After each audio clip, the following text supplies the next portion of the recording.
بسم اللہ الرحمن الرحیم۔ اللہ کے نام سے شروع جو بڑا مہربان نہایت رحم والا ہے۔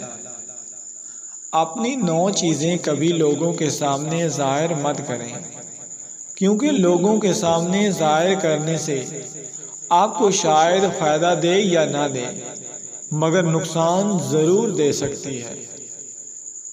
نمبر 1، کسی کا عیب۔ کبھی اپنی زبان سے کسی کے عیب بیان نہ کرو، کیونکہ عیب تم میں بھی ہیں اور زبان لوگوں کی بھی ہے۔ نمبر 2، اپنے دل کا بھید، یعنی اپنے دل کا راز کبھی کسی کو مت بتانا، کیونکہ اگر خوش ہو تو لوگ تم سے جلس ہوں گے، اور اگر غمگین ہو تو لوگ مدد تو تمہاری شاید ہی کریں، مگر مذاق ضرور بنا دیں گے۔ نمبر 3، اپنی کمائی۔ آپ کیا کماتے ہو؟ آپ کی جیب بھری ہوئی ہے یا خالی؟ یہ سب باتیں صرف اور صرف آپ خود ہی جانتے ہو، کیونکہ اگر آپ سب کو بتائیں گے کہ آپ کتنا کماتے ہیں تو لوگ اپنی ضروریات کو سامنے رکھتے ہوئے آپ کے پاس آئیں گے۔ اگر تو آپ نے ان کی مدد کر دی تو بہت اچھا، ورنہ رشتہ ختم ہی سمجھو۔ اور اگر آپ کم کماتے ہیں اور لوگوں کو بتاتے ہیں کہ آپ کی تو اتنی کمائی نہیں ہے، تو لوگ آپ کو وہ عزت نہیں دیں گے جو آپ کو ملنی چاہیے، کیونکہ آج کے دور میں زیادہ عزت پیسے والے کو ہی دی جاتی ہے، جو ایک تلخ حقیقت ہے۔ نمبر 4، میاں بیوی کی باتیں۔ میاں بیوی کا رشتہ ایسا رشتہ ہے جس میں کوئی دوسرا رازدان نہیں بن سکتا، چاہے آپ کے کتنے ہی قریب کیوں نہ ہو۔ اگر آپ کسی دوسرے کو رازدان بنائیں گے تو آپ خود ہی اپنے رشتے کو ایک ایسے موڑ پر لے جا رہے ہیں جہاں وہ کبھی بھی کسی بھی وقت ٹوٹ سکتا ہے۔ نمبر 5، امانت کی بات۔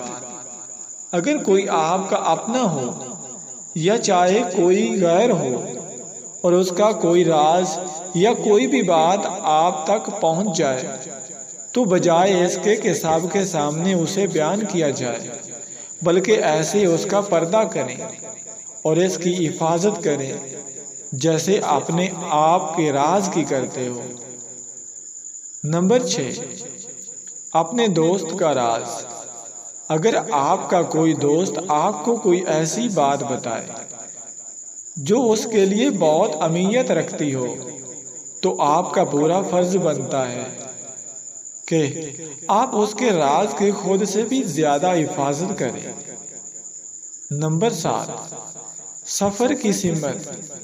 اگر آپ کہیں سفر پر جا رہے ہو یا جانے کا ارادہ ہو تو اسے خود تک ہی محدود رکھیں، کیونکہ جہاں ہمارے چاہنے والے ہوتے ہیں وہی کچھ لوگ ہمارے مخالف بھی ہوتے ہیں، اور وہ آپ کو کہیں بھی نقصان پہنچا سکتے ہیں۔ نمبر 8، اپنی پوری طاقت۔ آپ کے پاس دولت کتنی ہی ہے، آپ کے بازو میں کتنا زور ہے، یا کسی بھی معاملے میں اگر آپ طاقت رکھتے ہیں تو اسے خود تک ہی محدود رکھیں اور وقت پڑنے پر ہی اسے ظاہر کریں۔ نمبر 9، اللہ پاک کی راہ میں دی ہوئی خیرات۔ اللہ پاک کی راہ میں دی ہوئی خیرات ایسے ہے کہ جو آپ کو دنیا میں بھی فائدہ دیتی ہے اور آخرت کے لیے بھی ذخیرہ ہو جاتی ہے۔ اس لیے جو کچھ بھی اللہ پاک کی راہ میں دیں سچے دل سے دیں اور کبھی پچھتاوا نہیں کریں۔ 2 آدمی قبرستان میں بیٹھے تھے، ایک اپنے دولت مند باپ کی قبر پر اور دوسرا اپنے درویش باپ کی قبر پر۔ امیر زادے نے درویش لڑکے کو طعنہ دیا کہ میرے باپ کی قبر کا صندوق پتھر کا ہے، اس کا کنبہ رنگین اور فرش سنگ مرمر کا ہے، اور پھر روزے کی نیت اس میں جڑی ہوئی ہے۔ اس کے مقابلے میں تیرے باپ کی قبر کیسی خستہ حال ہے کہ 2 مٹھی مٹی اس پر پڑی ہوئی ہے اور 2 اینٹیں اس پر رکھی ہوئی ہیں۔ درویش زادے نے جواب دیا، یہ درست ہے، لیکن یہ بھی تو سوچو کہ قیامت کے دن جب مردے قبروں سے اٹھائے جائیں گے، اس سے پہلے کہ تیرا باپ بھاری پتھروں کے نیچے چمچ کرے، میرا باپ وحشت میں پہنچا ہوگا۔ ہاتھ سے کپڑے دھونا ڈپریشن دور کرتا ہے۔ حضرت علی رضی اللہ تعالی عنہ نے فرمایا، کپڑوں کا دھونا رنج و غم اور حزن و ملا کو دور کرتا ہے۔ چھوٹی چھوٹی چیزوں میں خوشی ہونا سیکھیے، بڑی چیزیں خود ہی آپ کا مقدر ہو جائیں گی۔